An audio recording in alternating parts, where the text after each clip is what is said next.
Guys इस video में मैंने एक राजपूत वीर झुंझार के बारे में जिक्र किया था।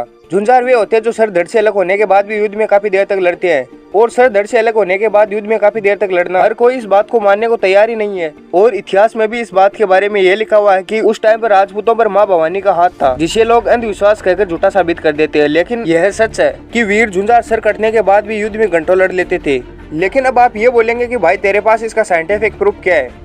इस वीडियो को एंड तक देखना, आपको साइंटिफिक प्रूफ भी मिल जाएगा। लेकिन अब आप ये सोचेंगे कि साइंटिफिक प्रूफ के लिए कौन सा साइंटिस्ट ऐसा होगा जो जिंदा व्यक्ति का सर काटकर उस पर रिसर्च करे, और कोई ऐसा कर भी नहीं सकता। पर ऐसा हुआ है। बात 1905 के जब फ्रांस के साइंटिस्ट कैम्ब्रियन क्यूरिक्स ने इस चीज पर पूरी रिसर्च की। गाइस फ्रांस में एक अपराधी हेनरी लैंगुले को मौत की सजा सुनाई गई थी। तब क्यूरिक्स वहाँ पर चले गए और जब हेनरी को सर काटकर मारा जा रहा था तब उसकी हालत क्या थी ये तो आप सोच सकते हो। जब हेनरी पर ब्लेड गिरने वाली थी तब साइंटिस्ट कैम्ब्रियन क्यूरिक्स ने जोर से हेनरी का नाम पुकारा और हेनरी ने आंखें खोली। और सर कटने के बाद भी उसके शरीर में 4 सेकंड तक काफी हलचल हुई। और बाद में क्यूरिक्स ने और भी अपराधियों पर रिसर्च की तो कई चौंकाने वाले रिजल्ट मिले और उनका लास्ट रिजल्ट 20 सेकंड तक का था।